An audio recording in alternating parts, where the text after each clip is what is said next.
कहानी बेदर्दी से मोहब्बत। Episode 6 don't touch me.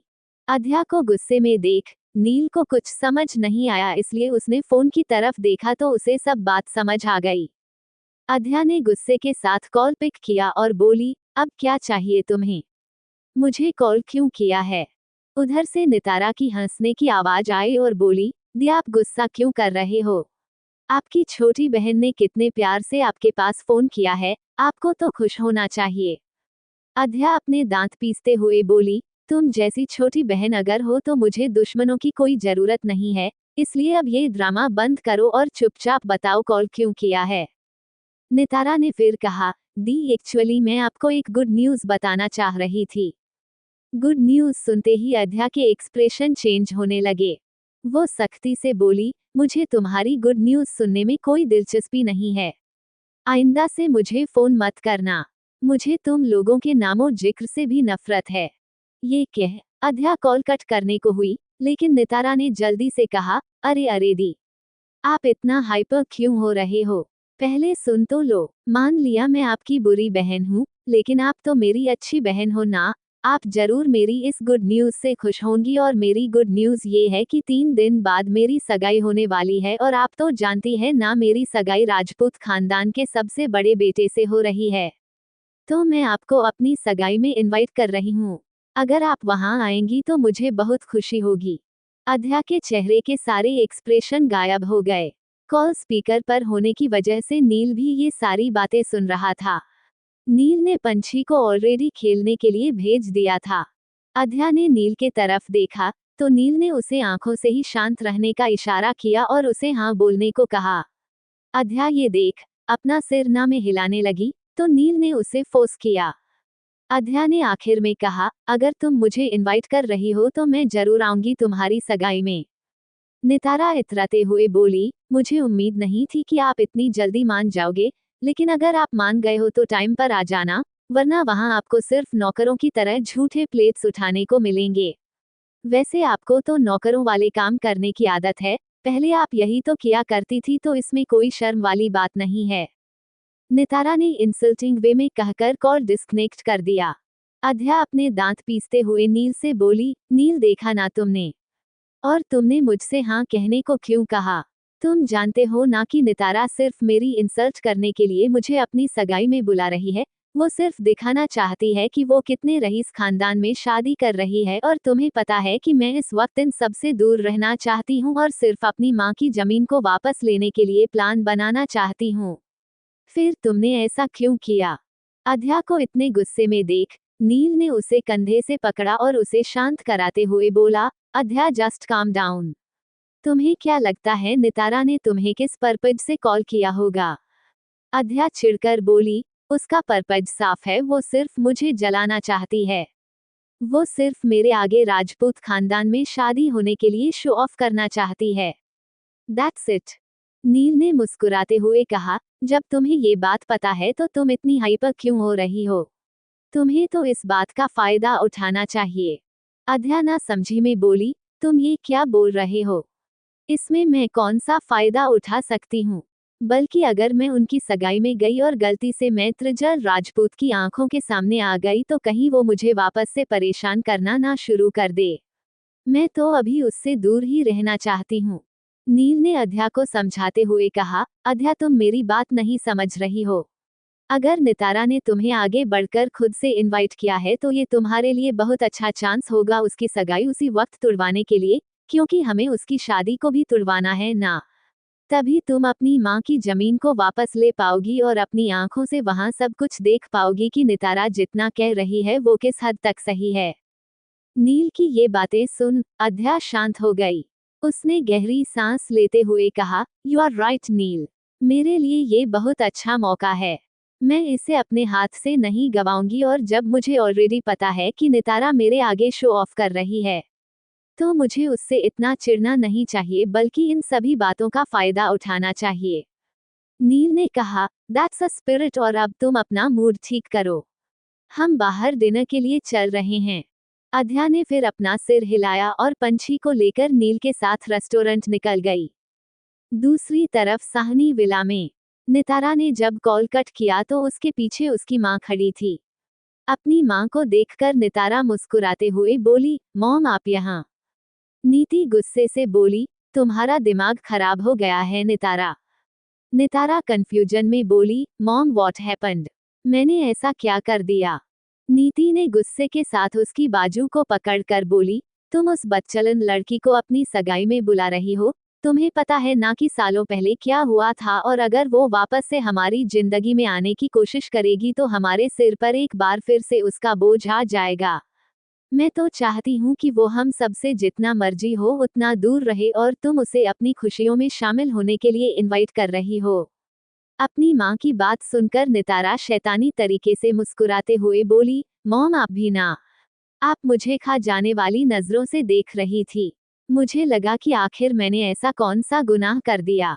अपनी बेटी को इस तरह देख नीति कुछ समझ नहीं पाए और बोली, नितारा क्या चल रहा है तुम्हारे दिमाग में? आखिर तुम क्या करने की कोशिश कर रही हो? क्यों उस कर्मजली को वापस हमारी जिंदगी में लाने की कोशिश कर रही हो? तुम्हें पता है ना, अगर वो गलती से भी उसकी आंखों के सामने आई तो हमारे लिए प्रॉब्लम हो सकती है। हमने उस इंसान के सामने कितने मुश्किल से उस लड़की की सच्चाई छुपाई थी, वरना आज शायद वो उस तक पहुंच गया होता और तुम कभी उसकी ना हो पाती। ये सुन नितारा रिलैक्सिंग वे में बोली, कूल मॉम, ऐसा कुछ भी नहीं होगा, बल्कि मैं उसके सामने ही अपनी प्यारी अध्यादी को एक्सपोज कर दूंगी। और जहां बात रही उन्हें बुलाने की, तो मैंने जानबूझकर उसे इनवाइट किया है। आखिर वो भी तो देखे कि मेरी शादी राजपूत खानदान में हो रही है, और राजपूत खानदान के सबसे बड़े बेटे से, जिसके साथ पूरे मुंबई की लड़कियां शादी करने के सपने देखती है। आखिर में वो मेरा होने जा रहा है, मैं उसे दिखाना चाहती हूँ। ये सुन नीति ना समझी में बोली, आखिर क्या दिखाना चाहती हो तुम? नितारा इस बार गुस्से से बोली, क्योंकि सालों पहले जब हम कॉलेज में थे तो उस अध्या ने मेरे त्रिजल को किस करने की कोशिश की थी, और अब मैं उसे दिखाना चाहती हूँ कि वो सिर्फ किस ही कर सकती है। बाकी त्रिजल की पूरी बॉडी पर मेरा हक है, और वो हमेशा हमेशा के लिए मेरा और मैं उसकी होने जा रही हूँ। नितारा की आंखों के सामने 3 साल पहले का वो सीन आने लगा, जब अध्या ने रैगिंग के चलते त्रिजल को किस किया था। उस वक्त नितारा को बहुत जलन हुई थी, और उसी पल से नितारा त्रिजल को चाहने लगी थी। वो त्रिजल को पाने की कोशिश कर रही थी, लेकिन काफी वक्त तक ऐसा कुछ नहीं हो पाया था। लेकिन अब जब उसकी त्रिजल के साथ सगाई होने जा रही थी, तब वो अध्या को जलाने का एक भी मौका नहीं छोड़ना चाहती थी। जब नीति ने उसकी ये बात सुनी तब वो शांत हुई और मुस्कुराते हुए बोली, मानना पड़ेगा बेटा, तुम मेरी तरह ही बिल्कुल शातिर तरीके से चीजों को सोचती हो, वरना तुम्हारे बाप से तो मुझे कोई उम्मीद ही नहीं है।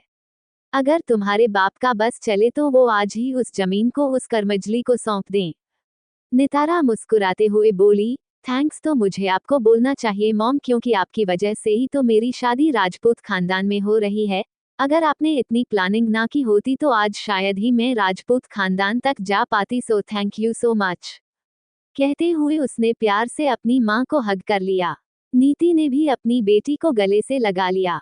इधर दूसरी तरफ रात का वक्त, होटल प्लाजा होटल के प्राइवेट एरिया में अध्या, नील और पंछी के साथ मौजूद थी। अध्या पंछी को अपने हाथों से डिनर करा रही थी, और पंछी नील से बातें करते हुए डिनर कर रही थी। नील उससे प्यार से बोला, बेटा आप डिनर कर लो, फिर मैं आपके लिए आइसक्रीम ऑर्डर करता हूँ। पंछी जल्दी जल्दी डिनर करने लगी।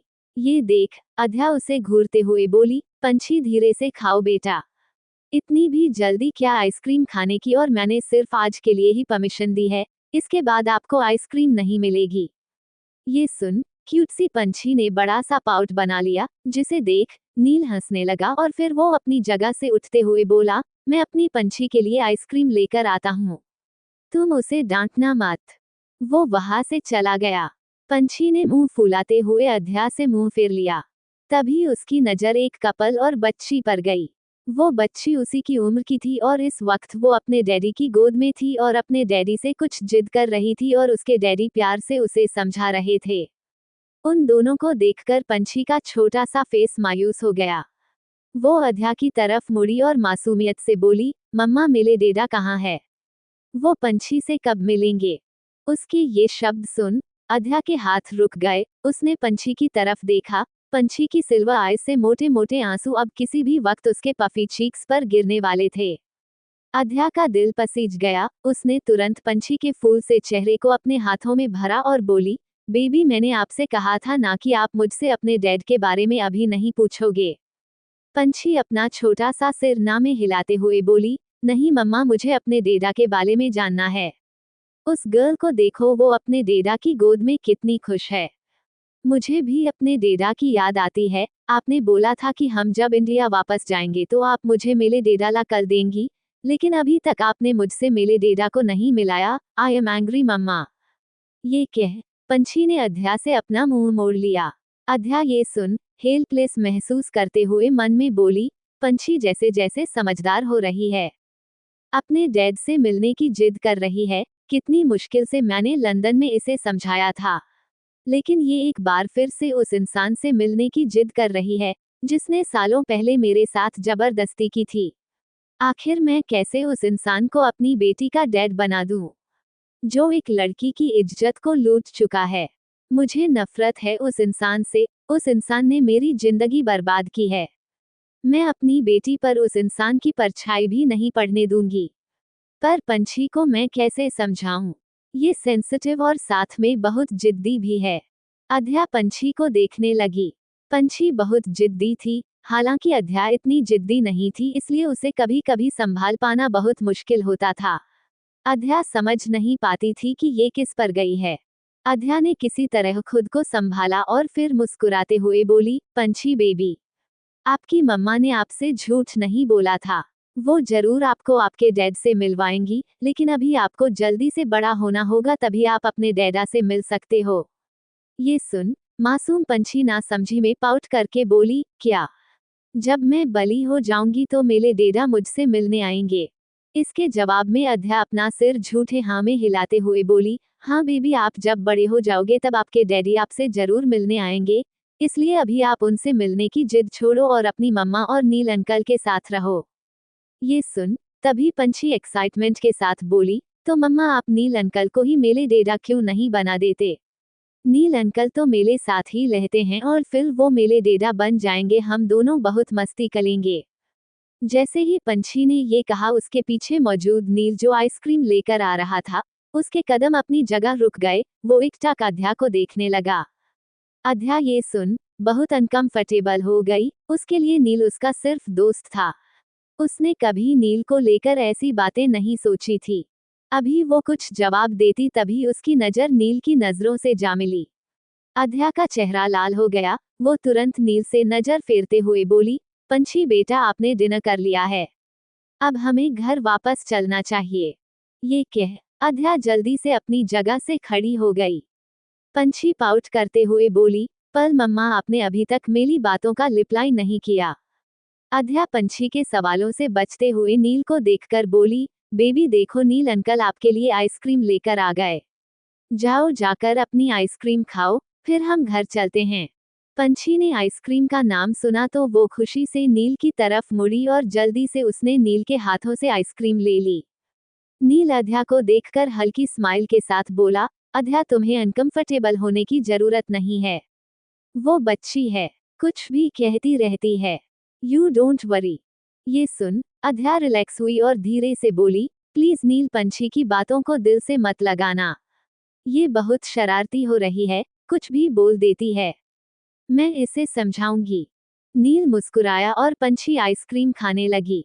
इधर राजपूत महल। उस बड़े से आलीशान महल के बाहर एक लंबी काली कार आकर रुकी।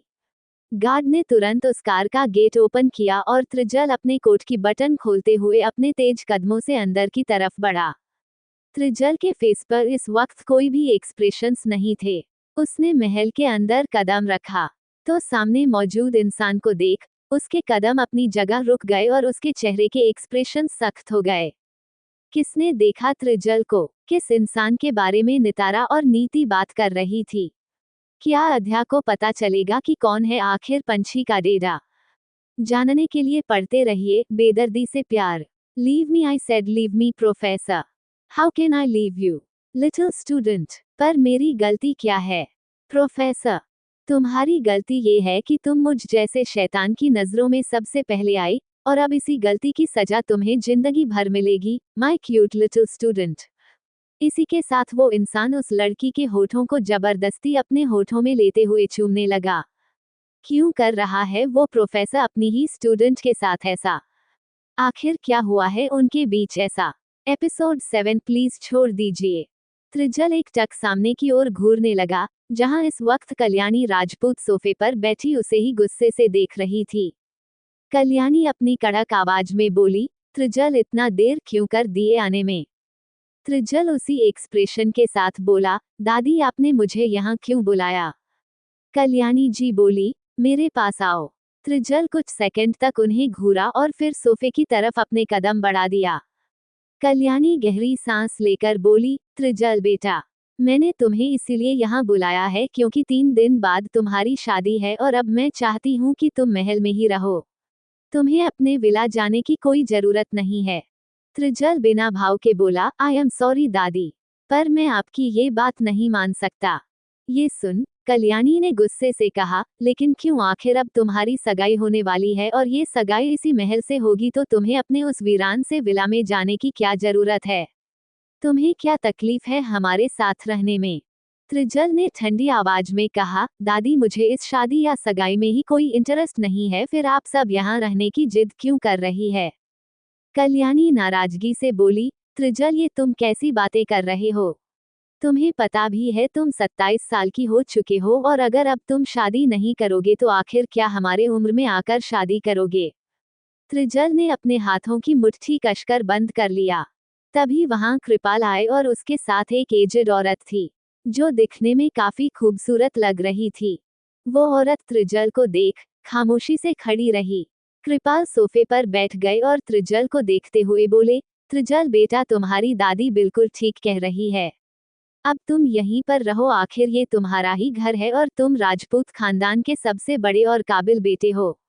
तुम्हारा ऐसे हम सब से अलग रहना कुछ ठीक नहीं है। मीडिया तक अगर ये बात गई तो फालतू में वो मिर्च मसाला लगाकर इस बात को खींचने लगेंगे। हाँ में हाँ मिलाते हुए वो औरत भी हिचकिचाते हुए बोली, पापा जी बिल्कुल ठीक कह रहे हैं।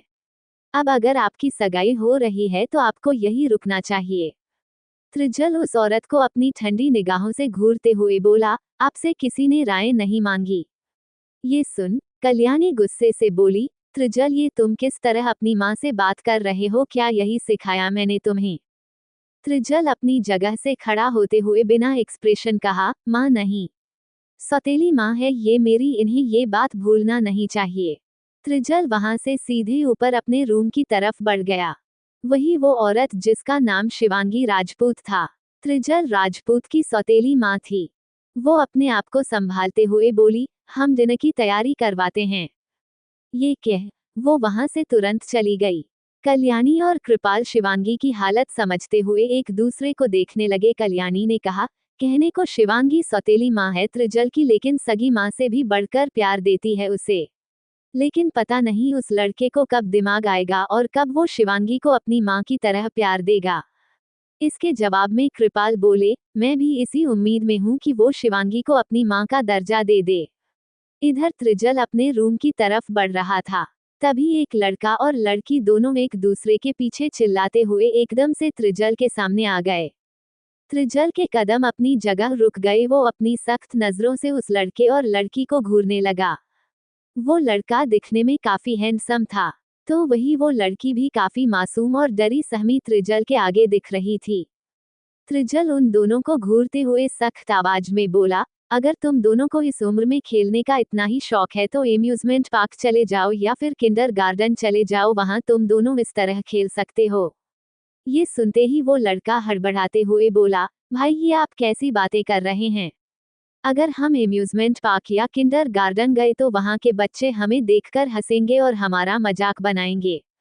त्रिजल अपने दांत भींचते हुए बोला, तो फिर इस घर में इस तरह क्यों इधर से उधर पागलों की तरह भाग रहे हो तुम दोनों? त्रिजल की गुस्से भरी बात सुनकर वो लड़की सहम गई और जल्दी से बोली, भाई आई एम सॉरी, ये सारी गलती ओम की है। ये जानबूझकर हमें आपके फ्लो पर लेकर आया और ये मेरा फोन मुझे नहीं दे रहा था, इसलिए मैं इसके पीछे भाग रही थी। ये सुनकर ओम चिढ़ते हुए उस लड़की से बोला, सुकून तुम भाई के सामने कितनी जल्दी पलट गई, इससे पहले तुमने मेरे बाल खींचे थे तो मैंने तुम्हारा फोन लिया था, ये भी तो बताओ भाई से तुम सिर्फ मुझे ही डांट खिलाने पर लगी रहती हो। सुकून का भी मुंह बन गया। वो ओम को घूरते हुए बोली, ओह हेलो, तुमने आगे से मेरे बाल खींचे थे, तुम ही मुझे जानबूझकर परेशान करते हो, तभी मैंने तुम्हें मुक्का मारा था और अब मेरा फोन दे दो। उन दोनों को त्रिजल बस एक टक घूरे जा रहा था। वो दोनों किसी बेवकूफ से कम नहीं लग रहे थे। त्रिजल अपने स्लीव्स फोल्ड करते हुए बोला, तुम दोनों को अपनी उम्र पता है? ओम और सुकून दोनों ने जल्दी से अपना सिर हाँ में हिला दिया और फट से ओम ने कहा, भाई मैं 25 साल का हूँ। और फिर सुकून भी झट से बोली, और भाई मैं 21 ईयर्स ओल्ड की हूँ। उन दोनों की बात पर त्रिजल अपने दांत भींचकर बोला, तो जब तुम दोनों इतने बड़े हो चुके हो फिर इस तरह बच्चों के जैसे क्यों लड़ते हो? और अगर लड़ने का इतना ही शौक है तो मेरे रूम से दूर जाकर लड़ाई करो और इस एरिया के आसपास भी मत आना, क्योंकि कुछ दिनों तक मैं यहीं रहने वाला हूँ। So do not disturb me. Trijal वहां से सीधे अपने रूम के अंदर चला गया। वहीं जैसे ही ओम और सुकून ने ये सुना कि त्रिजल कुछ दिनों तक वहां रहने वाला है, उन दोनों के चेहरे पर 12 बज गए। तो दोनों रोनी सी शक्ल के साथ एक दूसरे को देखने लगे और ओम बोला, ओह नो, इसका मतलब भाई यहाँ रहने वाले हैं। अब तो हमारी बैंड अच्छे से बजेगी, हम तो यहाँ ठीक से मस्ती भी नहीं कर पाएंगे। सुकून भी रोनी सी आवाज में बोली, हाँ ओम भाई, अब हम क्या करेंगे? भाई तो बहुत खड़ूस है, हम दोनों को ही उनसे बहुत डर लगता है।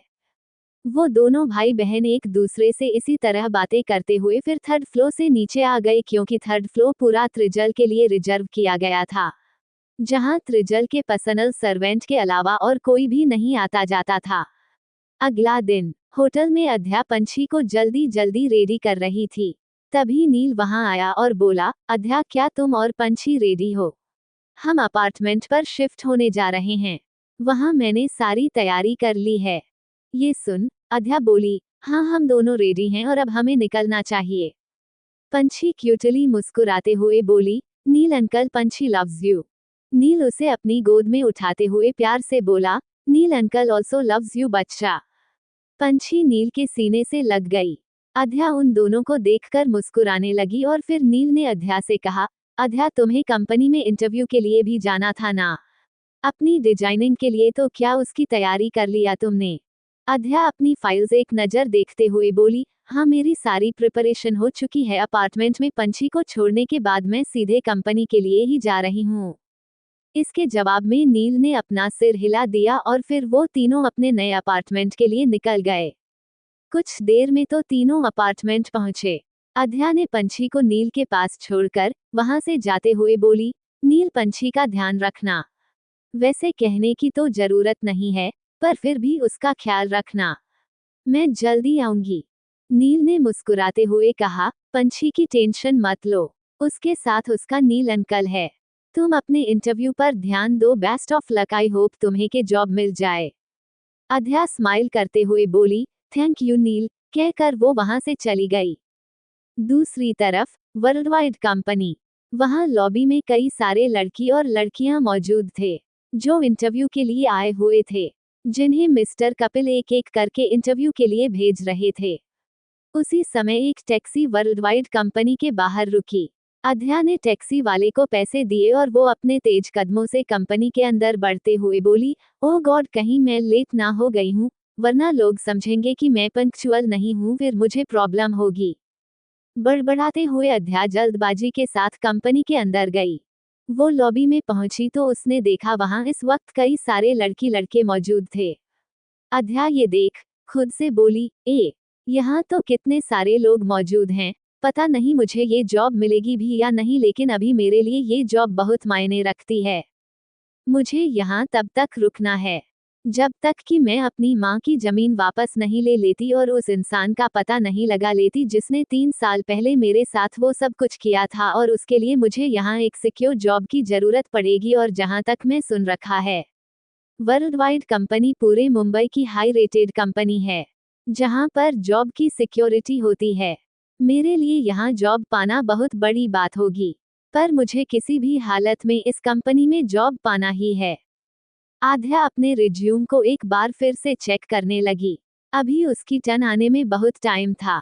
वो सोफे पर बैठ गई और अपने टर्न आने का इंतजार करने लगी। करीब 2 घंटे के इंतजार करने के बाद उसका टर्न आया। आध्या ने मिस्टर कपिल को अपना रिज्यूम और फाइल दिया और मिस्टर कपिल उसे लेकर अंदर केबिन में गए, जहां इस वक्त 3 इंसान बैठे इंटरव्यू ले रहे थे। आध्या ने कॉन्फिडेंट के साथ अपना इंटरव्यू पास किया और फिर वो अपनी जगह से उठते हुए बोली, thank you all of you. I hope कि आगे चलकर मुझे आपके साथ वर्क करने का मौका मिले। इंटरव्यूअर ने अपना सिर हिलाया और आध्या वहां से बाहर चली गई। वो कंपनी से बाहर आए और एक नज़र उस कंपनी को देखते हुए अपने सीने पर हाथ रख ली। उसका दिल इस वक्त जोर से धड़क रहा था। वो गहरी सांस लेकर बोली, पता नहीं क्यों लेकिन यहाँ जब से मैं आई थी तब से मुझे एक अजीब सी वाइब आ रही थी। मुझे इस कंपनी में बहुत अजीब सा फील हो रहा है। ऐसा लग रहा है जैसे जिसे मैं इतने सालों तक ढूंढने की कोशिश कर रही हूँ वो मुझे यही मिलेगा, लेकिन मुझे ऐसा क्यों फील हो रहा है? नहीं, मुझे खुद को भटकने नहीं देना है। अभी मुझे सिर्फ अपने टारगेट पर ध्यान देना है। आध्या फिर टैक्सी से सीधे अपार्टमेंट के लिए निकल गई। इधर वर्ल्ड वाइड कंपनी के टॉप फ्लोर पर इस वक्त त्रिजल अपने पैंट के दोनों पॉकेट में हाथ डालें फ्रेंच विंडो ग्लास के पास खड़ा था। उसकी आंखें काम थी। वो एक टक बाहर की ओर घूरे जा रहा था। तभी केबिन का डोर नॉक हुआ। त्रिजल बिना किसी एक्सप्रेशन के साथ बोला, कम इन। मिस्टर कपिल अंदर आए और अपने हाथों में मौजूद फाइल्स को टेबल पर रखते हुए बोले, बॉस ये सभी डिजाइनर का रिज्यूम में टेबल पर रख दिया है। प्लीज आप इसे एक बार चेक कर लीजिएगा। उसके बाद हम इनमें से किसी 2 डिजाइनर को समर कलेक्शन के लिए शॉर्टलिस्टेड कर लेंगे। त्रिजल बिना कोई रिएक्शन के बोला, you can go now. Kapil फिर चुपचाप वहां से बाहर निकल गया।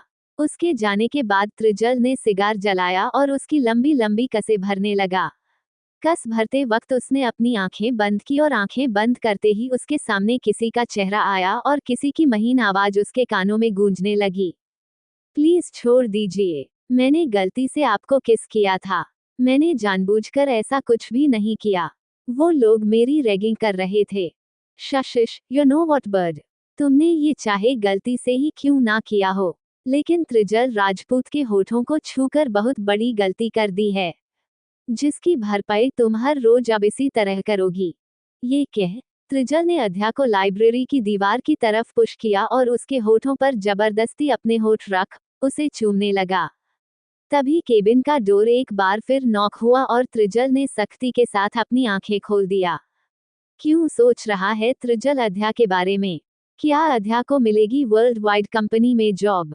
और क्या आध्या अपने मकसद में कामयाब हो पाएगी? जानने के लिए पढ़ते रहिए बेदर्दी से प्यार। एपिसोड 8 लव यू मेरा बच्चा। त्रिजल पीछे की तरफ मुड़ा तो वहां एक इंसान अपने हाथ में एक फाइल लिए खड़ा था। त्रिजल उसे देखकर कोल्ड आवाज में बोला, व्हाट हैपेंड?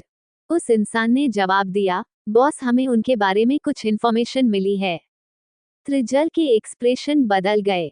वो अपनी चेयर की तरफ बढ़ा और चेयर पर लीन होकर बैठ गया। उस इंसान ने त्रिजल के सामने एक फाइल की और बोला, बॉस हमें इन्फॉर्मेशन मिली है कि वो शायद इंडिया में ही है। त्रिजल कुछ सेकंड के लिए खामोश रहा, फिर जीरो एक्सप्रेशन के साथ बोला, ओह ग्रेट, सो जल्द से जल्द ये भी पता लगाओ कि वो इंडिया में कहाँ और किस जगह है। और इस काम में ज्यादा वक्त नहीं लगना चाहिए। इसके जवाब में उस इंसान ने कहा, यस बॉस, जल्दी हम ये भी पता लगा लेंगे। त्रिजल ने अपना लैपटॉप ऑन किया और उस आदमी को जाने का इशारा किया। वो आदमी फिर वहां से निकल गया। दूसरी तरफ आध्या जब अपने अपार्टमेंट पहुंची तब तक शाम हो चुकी थी। वो अपार्टमेंट के अंदर गई तो उसने देखा लिविंग एरिया में पंछी छोटी सी बॉल के साथ खेल रही थी। नील वहीं बैठा अपने लैपटॉप में काम कर रहा था। नील को देख आध्या ने मन में कहा, मेरी वजह से नील के काम में शायद इफेक्ट पड़ रहा है। मुझे लगता है कि कुछ वक्त के लिए मुझे नील को वापस लंदन जाने के लिए कह देना चाहिए, क्योंकि अभी तो मैं इन सब प्रॉब्लम्स को खुद ही टैकल कर रही हूँ। अगर कोई प्रॉब्लम होगी तो मैं वापस से नील को बुला लूंगी, लेकिन अभी मुझे नील को थोड़ा फ्री कर देना चाहिए। ये सोच आध्या लिविंग एरिया की तरफ पहुंची। छोटी सी पंछी ने अपनी मम्मा को देखा तो वो फुदकते हुए उसके पैरों से लिपट गई। अध्या प्यार से उसके सिर पर हाथ फेरी और बोली, पंछी ने अपनी मम्मा को मिस किया। पंछी छोटा सा सिर जल्दी जल्दी हाँ में हिलाते हुए बोली, यस मम्मा। पंछी ने आपको बहुत मिस किया। अध्या मुस्कुराते हुए बोली, लव यू मेरा बच्चा। इस पर पंछी ने क्यूटली अपनी छोटी सी उंगली को अपने मुंह में डाल ली और हंसने लगी। तभी नील ने अध्या को देखा और मुस्कुराते हुए बोला, अध्या कैसा गया तुम्हारा इंटरव्यू? अध्या ने पंछी को अपनी गोद में उठाया और सोफे पर बैठते हुए बोली, काफी हेडेक भरा था, बट अब कल पता चलेगा कि मुझे सिलेक्ट किया गया है या नहीं। नील अपनी जगह से उठते हुए बोला, डोंट वरी, कल रिजल्ट पॉजिटिव आएगा तुम्हारा। ये कहकर वो वहां से जाने लगा। तभी अध्या बोली, अब तुम कहाँ जा रहे हो? नील मुस्कुराते हुए बोला, मैं तुम्हारे लिए कॉफी बनाने जा रहा हूँ, जिससे तुम्हारा हेडेक थोड़ा कम हो जाए। ये सुन अध्या मना करते हुए बोली, नील तुम मेरी केयर करना बंद कर दो। मैं तुम्हारी वजह से बहुत बिगड़ जाऊंगी और फिर जब तुम यहाँ से जाओगे तो मुझे तुम्हारी बहुत याद आएगी, इसलिए अभी तुम मेरे पास ही बैठो। खुद के जाने की बात सुन नील ना समझी में बोला, ये तुम क्या कह रही हो? अध्या मैं क्यों कहीं जा रहा हूँ? मैं तो तुम्हारे साथ ही रहूंगा ना। अध्या थोड़ा हिचकिचाते हुए बोली, नील एक्चुअली मैंने फैसला लिया है कि तुम अपने काम पर ध्यान दोगे और लंदन चले जाओगे। नील के चेहरे पर लकीरें खींच गई। वो अध्या को घूरते हुए बोला, तुम ये क्या बोल रही हो? मैं तुम दोनों को छोड़कर कहीं नहीं जाऊंगा। यहाँ आने से पहले लंदन में ही मैंने तुमसे ये बात क्लियर कर दी थी कि मैं तुम्हारे साथ ही इंडिया में रहूंगा और सब ठीक होने के बाद हम एक साथ लंदन वापस जाएंगे। तो फिर अब ये सब क्यों? अध्या को पता था कि नील इतनी आसानी से उसकी बातें नहीं मानेगा, जिस वजह से वो नील को समझाते हुए बोली, नील देखो, आई नो कि तुम हमारी बहुत केयर करते हो और इस तरह हमें छोड़कर नहीं जाओगे, लेकिन तुम ये भी नहीं झुठला सकते कि इससे तुम्हारे ऑफिस के काम में भी इफेक्ट पड़ रहा है। यहाँ पर अभी हमें बहुत वक्त लग जाएगा। मैं तो अपना काम ढूंढ ही रही हूँ, लेकिन तुम्हारे पास तो तुम्हारी इतनी बड़ी कंपनी है। अगर तुम उसमें लापरवाही करोगे तो शायद अंकल आंटी को बुरा लगेगा, इसलिए मेरी बात मानो और लंदन वापस चले जाओ। यहाँ कोई प्रॉब्लम होगी तो मैं तुमसे हेल्प मांग लूंगी, बट तुम्हें अब अपने काम ध्यान देना चाहिए। अध्या की ये बातें सुन नील कुछ देर के लिए खामोश हो गया। उसने फिर कुछ सोचते हुए कहा, अध्या मैं तुम्हारी बात समझ रहा हूँ। मैं लंदन वापस चला भी जाऊंगा, लेकिन यहाँ पंछी का कौन ध्यान रखेगा?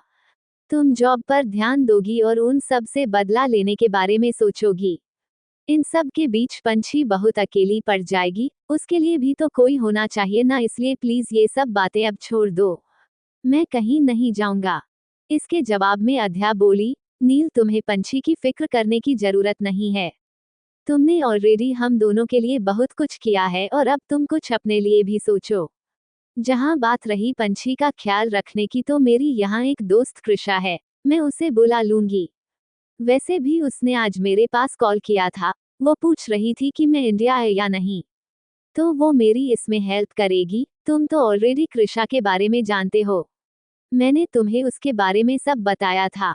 नील फिर पंछी की तरफ देखकर मायूसी से बोला, पंछी बेटा तुम्हारी मॉम बहुत हार्टलेस है, उनसे मेरी खुशी देखी नहीं जाती, वो मुझे आपसे दूर कर रही हैं। मैं आपकी मॉम से बात नहीं करूंगा। नील की ऐसी बात सुनकर अध्या स्माइल करते हुए बोली, नील तुम भी ना बिल्कुल पंछी के जैसे ड्रामा करते हो, बट ट्रस्ट मी नील, मैं खुद तुम्हारे साथ यहाँ बहुत खुश हूँ, लेकिन तुम्हें अपने ऑफिस पर भी ध्यान देना होगा। आखिर में नील ने फिर गहरी सांस लेते हुए कहा, ऑलराइट, वैसे भी डैड के कई सारे कॉल्स आ रहे थे, तो मुझे लंदन एक बार जाकर देखना पड़ेगा। बाकी मैं जल्दी वापस आऊंगा और अगर यहाँ कोई भी प्रॉब्लम हो तो तुम तुरंत मेरे पास कॉल करोगी, वरना फिर मुझसे बुरा कोई नहीं होगा। अध्या मुस्कुराते हुए बोली, डोंट वरी नील, मैं जरूर तुम्हारे पास कॉल करूंगी, आखिर इस दुनिया में तुम्हारे अलावा मेरा कोई अपना कोई भी नहीं है। कहकर वो थोड़ा इमोशनल हो गई, मगर अगले ही पल उसने नील से कहा, वेल अब जाकर अपनी पैकिंग करो, मैं तुम्हारे और पंछी के लिए स्नैक्स रेडी करती हूँ। ये कह अध्या अपने रूम की तरफ बढ़ गई। इधर पंछी जो सब कुछ सुन रही थी, वो पाउट करके नील के पास आई और बोली, नील अंकल क्या आप हमें छोड़कर जा रहे हो? नील प्यार से बोला, किसने कहा नील अंकल आपको छोड़कर जा रहे हैं? नील अंकल आपको और आपकी मम्मा को कभी नहीं छोड़ेंगे। बस अभी कुछ इम्पोर्टेंट काम की वजह से मुझे यहाँ से जाना पड़ रहा है, पर मैं जल्दी ही अपनी क्यूट सी पंछी के पास वापस आ जाऊंगा। ये सुन पंछी क्यूटली स्माइल करने लगी। अध्या कुछ देर में फ्रेश होकर बाहर आई और स्नैक रेडी करने लगी। नील अपनी पैकिंग करने चला गया और पंछी अभी भी खेल रही थी। अध्या ने कुछ देर में पास्ता रेडी किया और बोली, पंछी नील अंकल के साथ आओ, स्नैक रेडी है। पंछी जल्दी से भागते हुए डाइनिंग एरिया में आई और अपनी चेयर पर चढ़ने की कोशिश करने लगी। पंछी गोलू मोलू और चबी थी, वो जल्दी से चढ़ नहीं पाती थी। अध्या ने उसे चेयर पर ठीक से बिठाया और उसके साइड में बैठ गई। नील भी आकर चेयर पर बैठ गया और तीनों पास्ता खाने लगे। तभी पंछी सॉस की तरफ अपने हाथ बढ़ाने लगी, जिसे देख अध्या उसे रोकते हुए बोली, पंछी वो टोमेटो सॉस है और आपको टोमेटो से एलर्जी है ना, तो आप उसे मत लो। मैं आपको दूसरा केचप देती हूँ। अध्या ने उसे दूसरा केचप दिया। तभी नील ने कुछ सोचते हुए कहा, अध्या मुझे एक बात समझ नहीं आती, तुम्हें तो कोई एलर्जी नहीं है तो फिर पंछी को कैसे एलर्जी हो सकती है? ये सुन अध्या चुप हो गई और वो एक टक पंछी को देखने लगी। उसे टोमेटो से एलर्जी नहीं थी, लेकिन पंछी को टोमेटो से एलर्जी थी, जो कि शायद हो सकता था कि उसके डैड की वजह से ही थी। अध्या को किसी सोच में गुम देख नील ने कहा, क्या हुआ अध्या, तुम क्या सोचने लगी? अध्या ने फिर बात बदलते हुए कहा, वैसे नील तुम्हारी फ्लाइट कब की है? नील ने जवाब दिया, कल सुबह की है। अध्या दूसरी बातें नील से करने लगी। अगले दिन नील लंदन के लिए जा चुका था और अध्या ने अपनी दोस्त कृषा को भी कॉल करके अपने अपार्टमेंट बुला लिया था, जो कुछ ही देर में आने वाली थी। अध्या इस वक्त पंछी को ब्रेकफास्ट करा रही थी कि तभी उसका फोन रिंग हुआ। अध्या ने फोन पर नंबर देखा और कॉल पिक किया। उधर से आवाज आई, क्या आप मिस अध्या बात कर रही हैं? अध्या ने जवाब दिया, यस अध्या इज स्पीकिंग। उधर से आवाज आई, आपको वर्ल्ड वाइड कंपनी के समर कलेक्शन की ड्रेस डिजाइनिंग के लिए सिलेक्ट कर लिया गया है। आज ऑफिस आकर अपने कुछ इंपॉर्टेंट डॉक्यूमेंट सबमिट करवा दीजिए, जिससे कल से आप ऑफिस ज्वाइन कर सकें। ये सुनते ही अध्या खुशी के साथ बोली, क्या मैं सेलेक्ट हो गई? Oh god, thank you so much, मैं जल्द से जल्द ऑफिस आती हूँ। जिसके बाद कॉल डिस्कनेक्ट हुआ और पंछी जो अध्या को देख रही थी, वो बड़ी सी स्माइल के साथ बोली, मम्मा क्या आप सेलेक्ट हो गए?